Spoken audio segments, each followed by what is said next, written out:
Hey guys, it's Miss Walters again, back with the rest of Chapter 2. Remember when we read Chapter 2 on Tuesday? Miss Yarby had gone out of the room to get Fudge a gift. So let's see what she comes back with today. She came back carrying a present tied up with red ribbon. Oh, Fudge cried, opening his eyes. Goody! He clapped his hands. Mrs. Yarby helped him unwrap his surprise. It was a wind-up train that made a lot of noise. Every time it bumped into something, it turned around and went the other way. Fudge liked it a lot. He likes anything that's noisy. I said, "That's a nice train." Mrs. Yarby turned to me. "Oh, I'll have something for you too. Peter," I reminded her. "My name is Peter." "Yes, well, I'll go and get it." Miss Yarby left the room again. This time she came back with a flat package. It was wrapped up too, red ribbon and all. She handed it to me. Fudge stopped playing with his train long enough to come over and see what I got. I took the paper off very carefully, in case my mother wanted to save it. And also to show Miss Yarby that I'm a lot more careful about things than my brother. I'm not sure she noticed. My present turned out to be a big picture dictionary, the kind I liked when I was about 4 years old. My old one is in Fudge's bookcase now. "I don't know much about big boys," Mrs. Yarby said, so the lady in the store said a nice book would be good. A nice book would have been a good idea, I thought, but a picture dictionary, that's for babies. I've had my own regular dictionary since I was 8, but I knew I had to be polite. So I said, "Thank you very much. It's just what I've always wanted." "I'm so glad," Mrs. Yarby said. She let out a long sigh and sat back on the sofa. My father offered the Yarbys a drink. Good idea, Mr. Yarby said. What'll it be fun?" my father asked. "What'll it be?" Mr. Yarby repeated, laughing. "What do you think, Hatcher?" "It'll be the Juicy-O. That's all we ever drink. Good for your health," Mr. Yarby pounded his chest.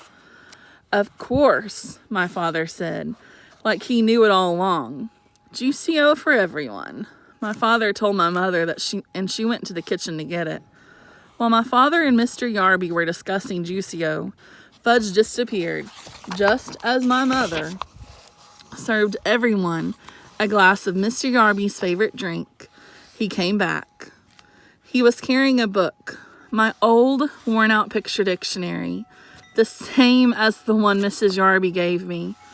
"See," Fudge said, climbing up on Mrs. Yarby's lap. "See book?" I wanted to vanish. I think my mother and father did too. "See book." Now Fudge held it up over his head.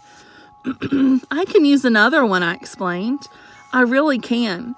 That old thing is falling apart." I tried to laugh. "Oh, it's returnable," Mrs. Yarby said. "It's silly to keep if you already have one." She sounded insulted, like it was my fault she brought me something I already had. "Mine," Fudge said. He closed the book and held it tight against his chest. "Mine, mine, mine!" "It's the thought that counts," my mother said. "It was so nice of you to think of our boys." And then she turned to Fudge. "Put the book away now, Fudgy." "Isn't it Fudgy's bedtime?" my father hinted. "Oh, yes, I think it is," my mother said, scooping him up. "Say goodnight, Fudgy."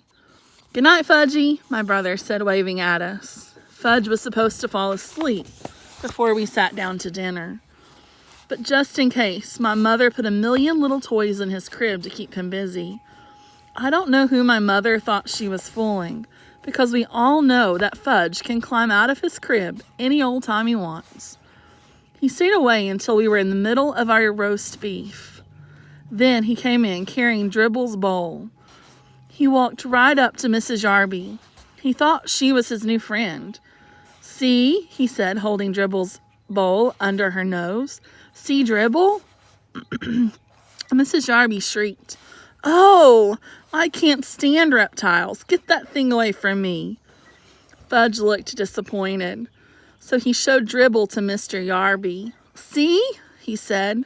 Hatcher, Mr. Yarby boomed.